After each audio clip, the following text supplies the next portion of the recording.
সেবা যদি না, শুনুন, সেবা ছাড়া প্রেম নাই, সেবা ছাড়া ধর্ম নাই। সেবা চাই, সেবাই ধর্ম। আমরা সেবা নিতে শিখেছি, সেবা করতে শিখেনি। সুধীজন, সাধুগুরু বৈষ্ণবের সেবা, এই সেবার মধ্যে দিয়েই ভগবান প্রসন্ন হবেন, এই সেবার মধ্যে দিয়েই ভগবানের কৃপা লাভ করতে। আর সেবা মানে কিন্তু আমি কয়েকবার উচ্চারণ করেছি, ভগবানকে সুখ দেওয়া, তাকে আনন্দ দেওয়া। তাকে সুখ দেওয়ার নামই হলো সেবা। দেখুন, সেবা আপনি ভজন দিয়েও করতে পারেন, ভজন দিয়েও আপনি সেবা করতে পারেন। কেমন জানেন? অন্ধ বৃন্দাবনে জন্মেছিলেন আমাদের সুরদাস। অন্ধ সুরদাসের কথা যারা ভক্ত জীবনী পড়েছেন, ভক্তমাল গ্রন্থ পড়েছেন, জানেন এই সুরদাস অন্ধ ছিলেন। যমুনার তীরে বসে পদ রচনা করে তিনি গোবিন্দকে শোনাতেন, ভগবানকে শোনাতেন। জন্মন্ধ কিন্তু ভেতরের দৃষ্টিতে ভগবানকে শোনাতেন। ঘটনা কি ঘটল জানেন? বৃন্দাবনে এসেছিলেন বল্লভাচার্যচারী মহাপ্রভু। ওনার কণ্ঠের সঙ্গীত শুনে মনে হলো, বাহ, এমন করে কেউ গাইতে পারে, জন্মন্ধ ব্যক্তি, একে নিয়ে ভগবানের সঙ্গীতে দেওয়া দরকার। আর সুরদাসকে নিয়ে বললেন, এই মন্দিরে বসে বসে তুমি শ্রীনাথজিকে গান শোনাবে। কিভাবে শোনাতেন জানেন? যেসব ভোগ রাগ দিতেন উনি তো দেখতে পেতেন না, কিন্তু ভোগ রাগ বর্ণনা করে কীর্তন করতেন, আরতি কীর্তন। বলতেন পারে ইনি চোখে দেখে না, অথচ ভোগগুলো কি ভোগ দেওয়া হয়েছে বর্ণনা করেন, ঠাকুরের কি পোশাক পরানো হয়েছে বর্ণনা করেন। তবে কি সত্যিই দেখতে পান? একদিন পরীক্ষার জন্য পূজারি করেছে কি গোবিন্দের অঙ্গে কোনো বসন দেয়নি, দেখি আজ কি গাই ভজনে। উনি তখন গাইছেন, আহা তুমি তো সবই সুন্দর, তোমার বসনহীন তুমি এত সুন্দর, এই পদ রচনা করে গাইছে। জড়িয়ে ধরেছে পূজারি, তুমি তো চোখে দেখো না, তো আমি পোশাক পরাইনি জানলে কি করে? কি উত্তর দিয়েছিল জানেন? আমি চোখে দেখি না, কিন্তু তিনি তো দেখেন আমি তার কাছে আছি, তিনি অন্তরে। এই কথাটা সাধারণ কথা না। অন্ধকে প্রশ্ন করবেন, তো তুমি মন্দিরে এসে কেন চোখে দেখতে পাও না, জন্মান্ধ? ও বললেন, আমি না দেখতে পেলেও তিনি তো আমাকে দেখেন, ওইটুকুই। তিনি তো আমাকে দেখছেন, ওইটুকুই। সুধীবৃন্দ, তো এই অন্ধ সুরদাস ভজন করতেন। বৃন্দাবনের একবার ভজনে নিয়ে গেছেন এক গৃহে। ভজন করার পরে ওই যে গানের শেষে বীণাটা যেমন পড়ে থাকে আর বীণার খোঁজ নেয় না, ভজন করার পরে সব প্রসাদ বিতরণে নেমে গেছে, ওনার দিকে কারো লক্ষ্য নেই। উনি অন্ধ তো, যষ্টিটা ধরে এগিয়ে যাচ্ছেন, লাঠিটা ধরে, আর ভজন করতে করতে চলেছেন। শ্রীনাথজির ভজন করতে করতে চলেছেন, সামনে একটা বড় কুয়ো, অনেক পুরনো কুয়ো, ওখানে হিংস্র কত সাপ পোকামাকা আছে, পড়তে যাবে, গোবিন্দ বালক বেশে এসে লাঠি ধরেছে। আরে সুরদাস, সামনে একটু বড় কুয়ো দেখতে পাচ্ছ না? ও তুমি তো দেখো না। বলেন, কে তুমি? যে কৃষ্ণ যদি বলে আমি কৃষ্ণ, ধরা পড়ে যাবে তো। তখন বলছে, আমাকে আর কি বলবে, আমি তো এখানে রাখাল রূপে এসছি, গোকুলে বাড়ি, আমাকে রাখাল বলতে পারো। কণ্ঠ শুনে মনে হচ্ছে যার জন্য ব্রজে পড়ে রয়েছি, এ কণ্ঠ তার ছাড়া হতে পারে না, কি এক দিব্য গন্ধ আসছে। উনি বলছে, এক কাজ করো, আমি তো পড়ে যাচ্ছিলাম, তুমি আমাকে বাঁচালে, আমার লাঠিটা ধরে আমার কুঠিরে পৌঁছে দেবে। লাঠির ওপাশে গোবিন্দ বালক বেশে, আর এই পাশে সুরদাস, লাঠিটা সোজা করে ধরেছে, টেনে টেনে নিয়ে যাচ্ছে। ভাবছেন এত কাছে পেয়ে তাকে হারাবো, একটু যদি বুকে জড়িয়ে ধরতে পারতাম। তখন উনি বুদ্ধি করে বলছেন কি, আমার মনে হচ্ছে আকাশে মেঘ করেছে, বৃষ্টি নামবে, আমি তো অন্ধ, আমাকে একটু তাড়াতাড়ি হাত ধরে নিয়ে যাও তো, তুমি লাঠির ওপারে আমি এপারে, হাতটা ধরে নিয়ে যাও তো। যেই হাত ধরতে গেছে, লাঠি ছেড়ে দিয়ে দূরে দাঁড়িয়ে হাসছে খিলখিল করে, আর বললেন, তুমি হেরে গেলে আজ। গোবিন্দ বলছেন, সুরদাস তুমি হেরে গেলে আমার কাছে, ধরতে চেয়েছিলে, বুকে জড়াতে চেয়েছিলে, কিন্তু পারলে না তো। সুরদাসের অন্ধ হলে কে হবে, মুখে হাসি ফুটে বললেন, আমি হারিনি, তুমি হেরেছ, আমি জিতেছি, আমি জিতেছি। বলে, কি করে জিতলে? আমি তো তোমাকে ফাঁকি দিয়ে দূরে সরে এলাম। সুরদাস কি বলেছিল জানো মা? আমি জন্মন্ধ, আমি বৃদ্ধ, আর তুমি নিত্য কিশোর। লাঠি ছাড়িয়ে যাওয়াটা তোমার জিত না। তবে শোনো কেন তুমি হেরেছ। আমার হৃদয় জুড়ে তুমি আছো, হৃদয় থেকে চলে যাও দেখি। লাঠি ছেড়ে দিয়ে চলে যেতে পারো, আমার হৃদয় মন্দির থেকে তুমি এক পাও যেতে পারবে না। যেদিন হৃদয় থেকে চলে যেতে পারবে, ওই দিন বুঝবো আমি হেরে গেছি গোবিন্দ। তুমি জিতেছ নয়, তুমি হেরেছ। ভগবানের চোখে জল এসে গেছে। বলে কি সুরদাস, গোবিন্দের চোখে জল এসে গেছে, তুমি হেরেছ। দেখুন, এই হলো ভক্তি। প্রভু তোমার হাত ধরলে তুমি হাত ছাড়াতে পারো, আমার হৃদয় থেকে যাবে এ ক্ষমতা তোমার নাই। আমরা রেখেছি তো তাকে হৃদয়ে। আমাদের হৃদয়ে মান, সম্মান, ভোগ, লালসা, কামনা এগুলি ভরা, তো আমরা শান্তি কোথায় পাবো? হৃদয়ে অন্য কারো জায়গা দিবেন না, সে ব্যথা দেবে, সে টিকে থাকবে না। হৃদয়ে একমাত্র ভগবানের চরণকেই জায়গা দিন, তাকে জায়গা দিন। এই হৃদয়েই তাকে বসাতে হয়, শুধু ঠাকুরের আসনে বসালে হয় না।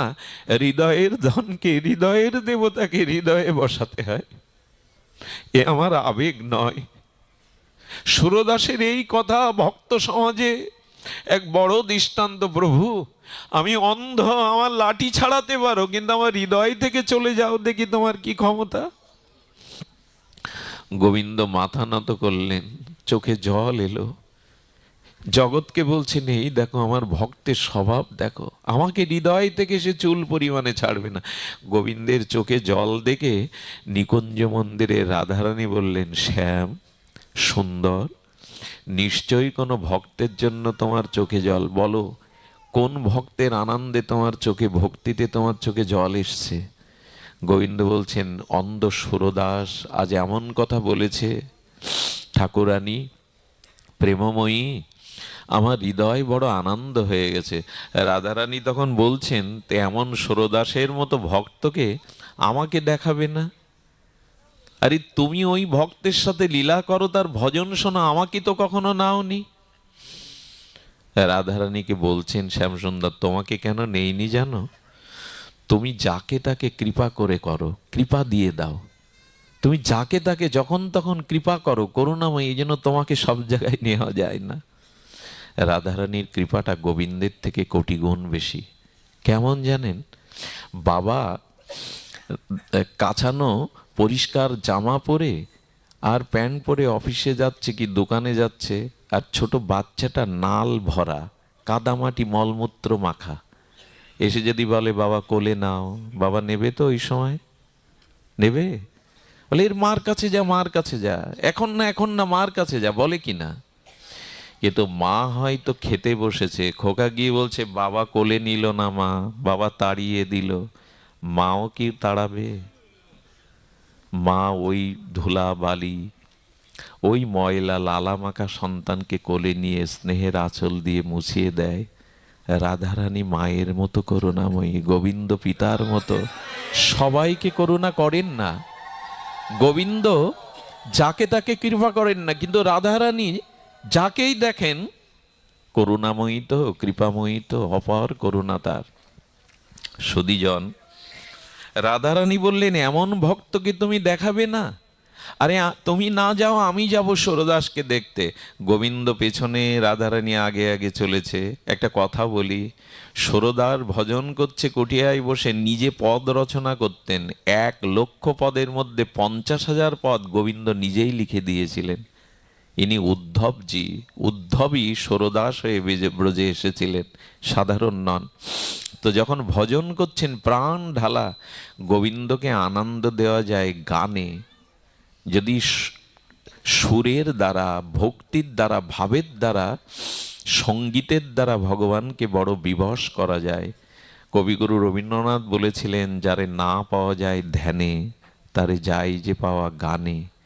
তবে সে গান গানের মতো হতে হবে। মীরা তো ভজনের দ্বারাই পেল গিরিধারীকে। সুধীজন, সুরদাসের সঙ্গীতের মহিমায় ভাবাবিশ্ব উচ্ছ্বাসে রাধারানী কুঠিয়ার সামনে এসেছে, কিন্তু রাধারানী সব লুকাতে পারলেও দুটো জিনিস লুকাতে পারে না। ওনার চরণের নূপুর ধ্বনি উনি উনি লুকাতে পারেননি। ওই রাধারানীর চরণের নূপুর কিন্তু আমাদের মা বোনদের চরণের নূপুর না, ওই নূপুর রাধারানীর মতই কৃপাময়, শক্তিময়। ওই নূপুরের ধ্বনি শুনে আর শ্রীজির অঙ্গের গন্ধ, চরণের দিব্য চিন্ময় গন্ধ শুনে সরদার বললেন, যার জন্য ব্রজে পড়ে আছি তবে কি তিনি এলেন আজ? নূপুর ধ্বনি শুনে বুঝতে ওই যে সেবক হতে গেলে তাকে দক্ষতা আরে বোঝা যায়। আপনার প্রিয়জনের পায়ের শব্দ শুনে বোঝেন না যে উনি আসছেন? বোঝা যায় কিনা? প্রিয়জনের পায়ের শব্দ শুনেও অঙ্গ গন্ধ দেখে বোঝা যায় চোখ বুজে উনি এসছেন। ভক্ত বুঝবে না রাধারানীকে? যেই চরণের নূপুর বেজেছে মনে মনে প্রতিজন রাধারানীকে ভজন শোনাচ্ছে, রাধারানী বিবশ হয়ে শুনছেন।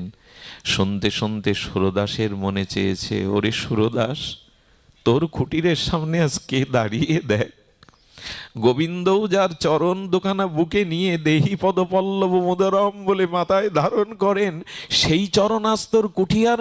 দেখুন, ভক্তি ভগবানকেই টেনে আনে, রাধারানীকেই টেনে এনেছে তার দুয়ারে। আচ্ছা, ফুলের মধ্যে মধু থাকলে, ফুলের সৌন্দর্য থাকলে ভ্রমরকে নিমন্ত্রণ করতে হয়? ফুল ভ্রমরের কাছে যায় না, ভ্রমরই তো ফুলের কাছে আছে। হৃদয়ে যদি নিষ্কপট শুদ্ধ ভক্তি থাকে না, সেই ভক্তির লোভে ভগবানই ছুটে আসে। ভগবানের কাছে ভক্তকে যেতে হয় না, ভক্তই ছুটে আসে, ভক্তের চরণেই ছুটে আসে ভগবান। আজ রাধারানী দুয়ারে দাঁড়িয়ে সুরদার মনে করলেন, ওই চরণ একবার চাই, যে চরণ মস্তকে নিয়ে গোবিন্দ আরাধনা করেন, দেহি পদপল্লব মোদরম বলে মস্তকে ধরেন। সুরদাস গান গাইতে গাইতে ওইভাবে লুটিয়ে পড়েছে রাধারানীর চরণটা ধরবে বলে। চরণ ধরেছে বলে, তবে নূপুরটা হাতের মধ্যে রাধারানী ইচ্ছা করেই চরণটা ছাড়িয়ে নিয়েছেন। যেই ছাড়ি নিয়েছেন, সুরদাস নূপুরটা হাতে পেয়েই বুকে জড়িয়ে ধরে প্রেমাবেশে অষ্টসাত্ত্বিক বিকার এসে গেল। রাধারানীর চরণের নূপুর রাধারানীরই কৃপা শক্তি, উনি প্রেমে বিবশ হয়ে গেলেন। রাধারানী ক্ষীণকণ্ঠে বললেন, বাবা নূপুরটা দাও, আমি বসন্ত রাসে নৃত্য করতে যাব, নূপুরটা দাও। বলে, নূপুর যে তোমার তা আমি বুঝবো কি করে? আমি তো অন্ধ। যদি আর কেউ এসে বলে বাবা নূপুরটা আমার, সেবা করতে গেলে, ভগবানকে পেতে গেলে না এই নূপুরটা নূপুরটা রাধারানী বললেন, কি করে প্রমাণ করি নূপুর আমার? তো চোখ নাই। তখন বলছে, বাবা নূপুরটা আমারই, বলে প্রমাণ দাও। বলে, তাহলে তুমি দেখো। রাধারানীর কোমল হস্ত করপল্লব, চোখে হাত বুলিয়ে দিলেই সুরদাস দৃষ্টি পেলেন। বাম চরণে তাকিয়ে দেখে, উনি তো জানিনি এই নূপুর রাধারানীর। চরণটা দেখেই বলেছে, হ্যাঁ এটিতে তোমার নূপুর। বলো দাও। বলে, এত কাছে যখন এসেছো হাত বাড়িয়েছো কেন? চরণটা বাড়িয়ে দাও না, চরণে নূপুরটা পরিয়ে দিই। এত কৃপা করতে যখন এলে, চরণে নূপুরটা পরিয়ে দেওয়ার পরে বলছেন, সুরদাস আমার কাছে কিছু চাও। আমাকে দর্শন পেলে তাকে কিছু দেওয়ার ইচ্ছা জাগে, কিছু চাও। সুরদার বললেন, ঠাকুরানী তোমার চরণ পেয়েছি, বাকি তো কিছু নাই। তবে যদি কিছু দিতে চাও, আমাকে আবার অন্ধ করে দাও।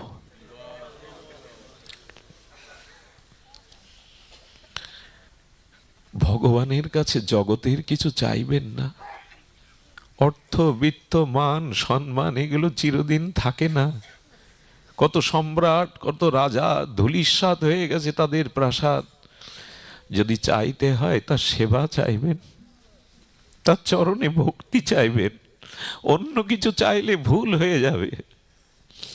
ন ধনং ন জনং ন সুন্দরীং কবিতাং বা জগদীশ কাময়ে মম জন্মনি জন্মনীশ্বরে রহিত কি ভক্তি তৈ।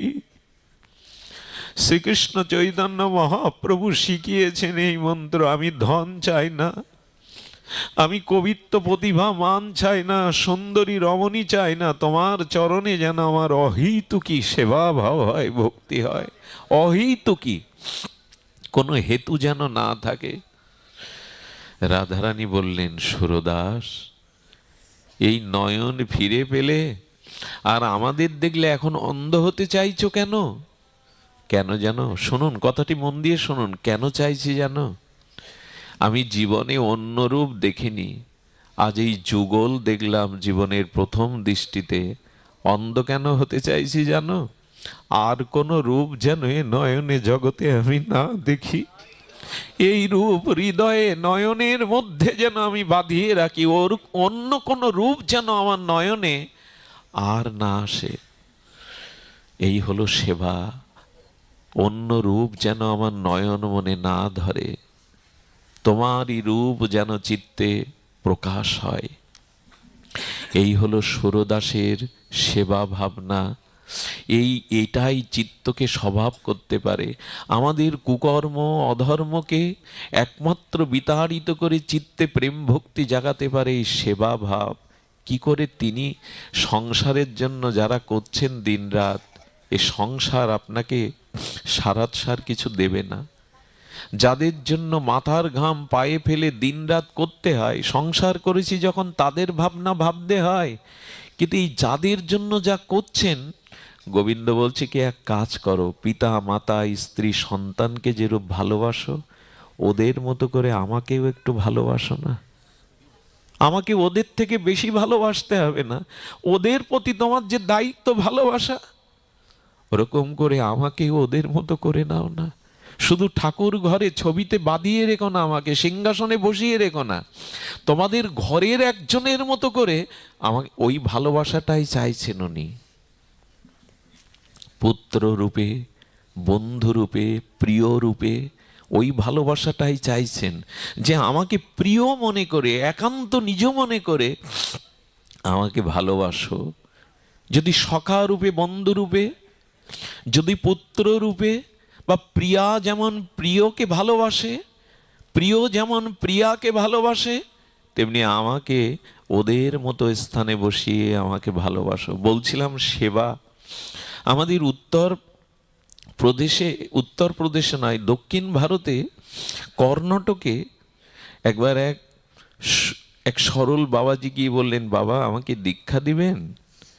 বলে, হ্যাঁ দিতে পারি, কিন্তু ভজন করবে তো, দীক্ষা নিয়ে বীজ রেখে দিলে হবে না। বীজকে মাটিতে বিশুদ্ধ জল, বিশুদ্ধ বাতাস দিয়ে মাটিতে বপন করতে হবে, না হলে বীজ অঙ্কুর হয় না। অনেকেই দীক্ষা নিয়ে তা এক বেলাও পর্যন্ত এক আহ্নিকও করে না। তো সেই বীজ কি হবে? আপনার প্রেম ভক্তি হবে? বীজ তো মাটিতে বপন করে বিশুদ্ধ জল বাতাস লাগাতে হবে, নাহলে অঙ্কুর হবে। দীক্ষা নিয়ে হরিনাম নিয়ে রেখে দিয়েছি, মালার ঝোলা রেখে দিয়েছি, তো হবে না। বীজকে মাটিতে বপন করে বিশুদ্ধ জল বাতাস দিতে হবে, তবে তো অঙ্কুর হবে। উনি গিয়ে বললেন, আমাকে দীক্ষা দিন। দীক্ষা দেওয়ার পরে বললেন, ভগবত কৃপা কি করে লাভ হয় বলুন? খুব মন দিয়ে শুনুন কথাটি। বলছেন, দীক্ষার পরে ভগবানের যে কোনো একটা সেবা অঙ্গ নিত্য আপনাকে পালন করতে হবে, নাহলে দীক্ষা ফলবতী হবে না। যে কোনো একটা অঙ্গ আপনাকে নিত্য সেবা করতে হবে। বললেন, প্রভু আমার কি সেবা? বলে, মালা গাঁথতে পারবে? সিঙ্গার আরতি ভোরের আগে মালি ফুলগুলো তুলে রেখে দেয়, ওইটা প্রতিদিন সিঙ্গার আরতির আগে একটা মালা করে ঠাকুরের গলে দিতে হবে, এইটা তোমার নিত্য সেবা। বললেন, পারবো। ভোরে স্নান করেন, তিলক নিয়ে মালা গাঁথেন, আর বললেন, শোনো, এই সেবা করার সময় কারোর সাথে কথা বলবে না, কারো দিকে চাইবে না, কেউ ডাকলে তার ডাক তখন শুনবে না সেবা সম্পূর্ণ না হলে। এটাই সেবার নিয়ম। ঠাকুর ঘরে যখন ভগবানকে সেবা দেবেন, অন্যের সাথে গল্প কথা এগুলো বলবেন না। একান্তভাবে আত্মনিবেদনপূর্বক সেবা করবেন, তবেই সে সেবা তিনি গ্রহণ করবে। সুধীজন, উনি মালা গাঁথেন। গুরুদেব বলে দিয়েছেন, মালা গাঁথতে গাঁথতে না সুস পুড়তে পুড়তে হাতটা ফুলে গেছে, ঘা হয়ে গেছে, তবু গাঁথেন। গুরুদেব বলে দিয়েছেন একটি সেবা নিত্য করতে হবে। ভগবান প্রসন্ন হয়ে একদিন পূজারীকে বলছেন, ও মালা গাচ্ছে ভোরবেলা, ওকে ডেকে দাও, বলো ঠাকুর ডাকছে। যেই গিয়ে বলেছে, ও কথা কানে দেয়নি। গুরুদেব বলে দিয়েছে সেবা সম্পন্ন না হলে কারোর সাথে কথা বলবে না। ওইভাবে মালা গাচ্ছে, দুবার এসে বলছে স্বয়ং ঠাকুর তোমাকে ডেকেছে, শোনেনি কথা। মালা গাঁথার পরে প্রণাম করে গুরুদেবকে বলছেন, গুরুদেব ঠাকুর নাকি এই অভাগাকে ডেকেছে, আমি যাইনি মালা গাঁথা শেষ না হলে। গুরুদেব মনে মনে প্রসন্ন হয়ে বললেন, এবার যাও। যেই গেছে, ঠাকুরের কি রাগ, বেরিয়ে যাও, আমার দৃষ্টির সামনে থেকে বেরিয়ে যাও, তোমার আমি ডেকেছি, তোমার তার থেকে মালা গাঁথা বড় হয়ে গেল। হাত জোর করে বললেন, ঠাকুর কেন পরীক্ষা নিচ্ছ? আমি কার কথা শুনবো, গুরুদেবের কথা না তোমার কথা?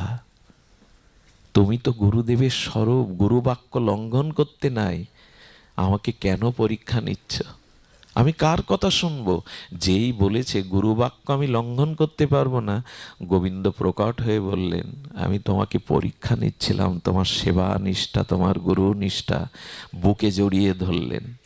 আমি তোমার সেবার পরীক্ষা নিচ্ছিলাম, যে তোমার সেবাই কত নিষ্ঠা।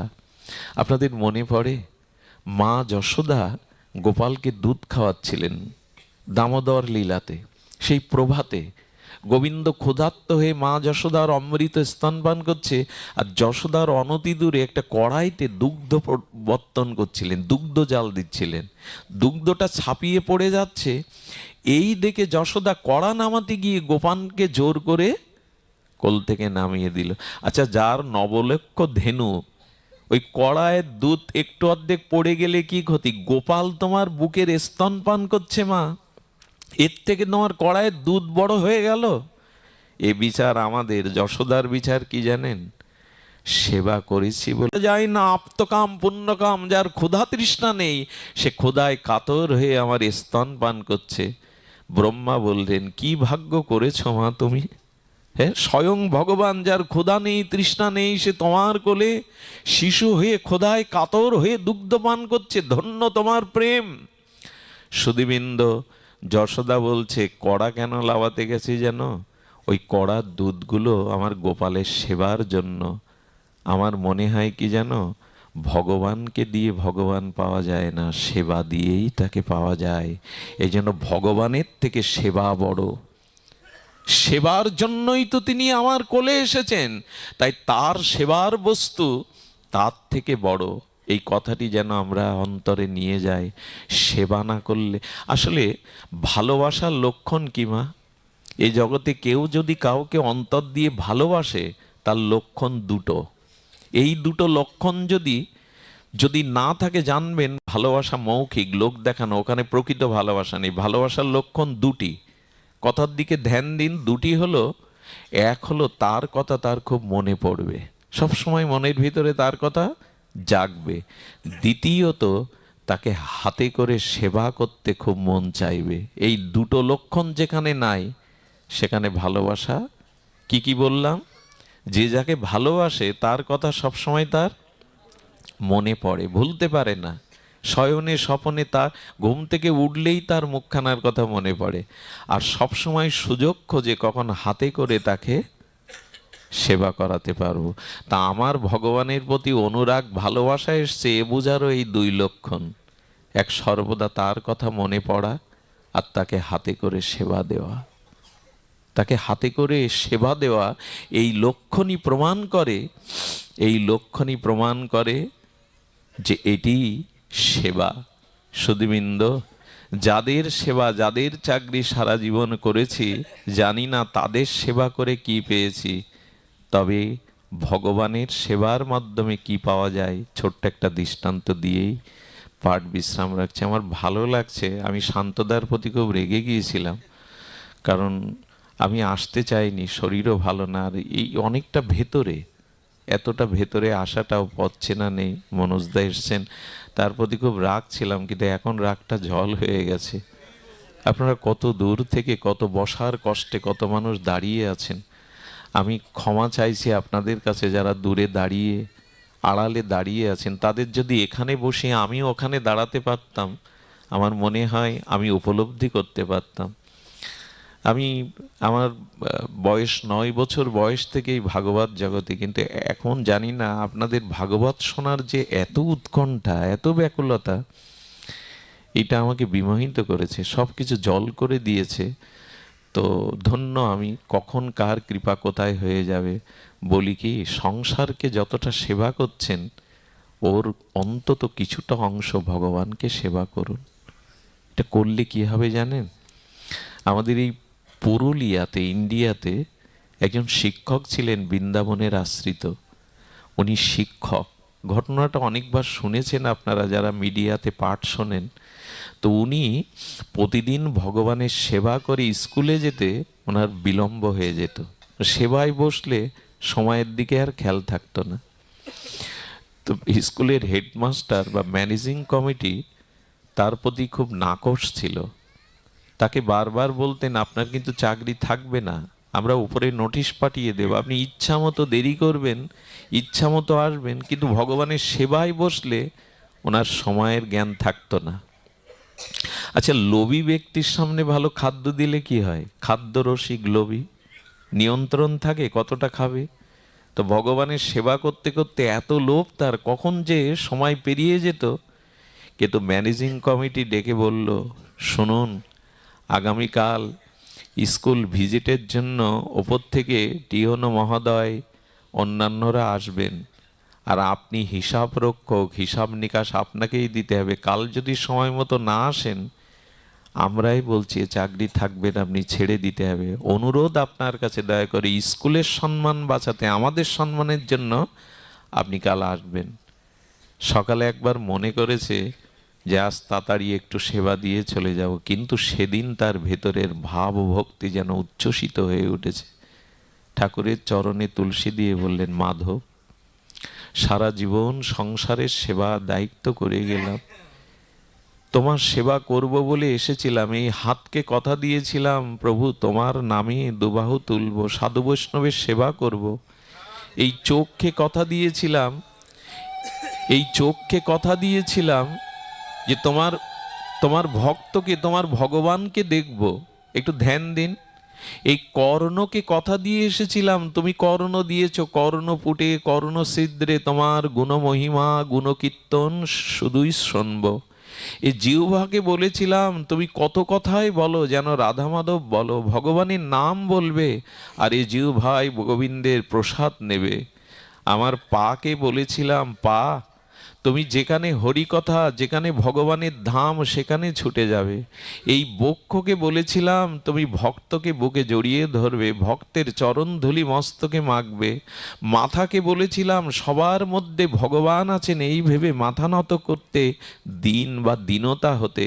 কোনো কথাই তো রাখলাম না। এইভাবে ভাবে সেবা করতে করতে স্কুলে 8টা যাওয়ার কথায় 10টা বেজে গেছে। চোখের জলে স্ত্রীকে বললেন, আজ তোমাকেও মেনে নিতে হবে, উপায় নেই, আমার চাকরি থাকবে না, তবে রিজাইনটা দিয়ে আসি। খুব খুব মনে মনে কিন্তু দুঃখ নেই, তার সেবাতেই ভক্তি এসে গেছে, চোখে জল এসে গেছে। স্কুলে যেই প্রবেশ করেছেন বেলা 11টার দিকে, যেতে ঘন্টাখানি লাগতো, ম্যানেজিং কমিটির লোকজন এসে জড়িয়ে ধরেছে, প্রধান শিক্ষক এসে জড়িয়ে ধরেছে, সুশীল বাবু, আপনার ভিতরে এত জ্ঞান, এত প্রতিভা, আজ আমাদের সম্মান বাঁচিয়ে নেন আপনি। আজ এই স্কুলের জন্য যে বরাদ্দ পাওয়া গেছে, সেটাও আপনার জন্য। উনি মনে করছেন আমাকে পেয়ে ওরা উপহাস করছে, আসতে তো পারিনি, কেন ঠাট্টা করছেন? আমি এ চাকরি, আমি জানি আমার যোগ্যতা নেই, আমি রিজাইন দিতে এসছি। বলে না, আজ ঠাট্টা করছি না আপনার সাথে, আপনিই তো 8টায় এলেন, ওদের সাথে কথা বলে খুশি করলেন, কি সুন্দর করে হিসাব দিলেন। বলেন আপনি ভুল বলছেন, এখনো ঠাট্টা করছেন। বলে ঠাট্টা করলে আপনি আপনার হাজিরা খাতায় সইটা দেখুন। কি বলবো আপনাদের, খাতা বের করে দেখে ওখানে ওনার নাম হাজিরায় সই করা। সইটাকে চুম্বন করে বুকে জড়িয়ে ধরে বললেন, সারা জীবন যাদের ডিউটি করলাম, তারা আমার ডিউটি কেউ করে না। আমি তোমার সেবা করছি বলে তুমি আমার রূপে এসে, আরে লক্ষ্মী দেবী তোমার চরণ সেবা করে, যমও তোমার আজ্ঞার জন্য দূরে দাঁড়িয়ে থাকে, আর তুমি আমার হয়ে এদেরকে ছাড় করেছো, আমার দায়িত্ব পালন করেছো। এসে সইটাকে বুকে জড়িয়ে দিয়ে বললেন, হেডমাস্টার মশাইকে, মাস্টার মশাই, আজ বুঝে গেছি কার ডিউটি, কার চাকরি করা জগতে উচিত। ছেড়ে দিলেই বৃন্দাবনের পথে চলে গিয়েছিলেন। অনেকের চাকরি করেছি, অনেকের দাসত্ব করেছি, সংসারে অনেক করেছি, কিন্তু কেউ আমার দায়িত্ব নেয়নি। আরো একটা কথা বলি, আজকে যদি তাকে সেবা করেন, তার দায়িত্ব নেন, তার ভজন করেন, মৃত্যুর পরে কিন্তু শ্মশানের ওপারে কেউ এগিয়ে দেবে না, কিন্তু ভগবান বলবেন কেউ না থাকলেও আমি আছি এপারে, আমি হাত বাড়িয়ে তোকে বুকে নেব, আমার আলয়ে নেব, আমি দীনবন্ধু হয়ে আমি দাঁড়িয়ে থাকবো তোর জন্য। এই জন্য ভগবানের আর এক নাম দীনবন্ধু। কেউ যেদিন থাকবে না আমার সাথে, ওই চিতায় পুড়িয়ে যেদিন সবাই মুখ ফিরিয়ে নেবে, সেদিন ওপারে বলবে না, আয়, আমি ঘরের মানুষ, ঘরের ছেলে, আয় ঘরে আয়, আমি তোর জন্য দাঁড়িয়ে আছি। তাই আসুন, আমাদের এই অধর্মে ভরা, আমাদের বাসনা প্রবৃত্তিতে, এই কবিত্বের হৃদয়ে আমরা ভগবানকে বসাই। আমরা একটু ভগবানের সেবা, তার একটু সুখ দেওয়ার চেষ্টা করি, এটাই ভক্তি। ভগবানকে আনন্দ বা সুখ দেওয়ার নামই প্রেম, তারই নামই ভক্তি। তবে হ্যাঁ, যেন কপটতা না আসে, লোক দেখানো না আসে। সব শেষে বলতে হয় সেই ঠাকুর নরোত্তমের পদ, গৌরাঙ্গ তুমি মোরে দয়া না ছাড়িও, গৌরাঙ্গ তুমি মোরে দয়া না ছাড়িও, আপন করিয়া মোরে চরণে রাখিও। ঠাকুর নরোত্তম খেদ করে গাইছেন প্রেম ভক্তি চন্দ্রিকা এই গ্রন্থে। শ্রীকৃষ্ণ চৈতন্য প্রভু দাসের অনুদাস, সেবা অভিলাষ মাগে নরোত্তম দাস। কবে সেবা করতে পারবো জানি না, তবে যেন সেবার ইচ্ছাটা মনে জেগে রয়। কোন জন্মে তোমার সেবা করতে পারবো জানি না, তবে এই জন্মেই যেন অভিলাষটা জাগে, যেন তোমার সেবা করতে পারি। আজ এইটুকুই।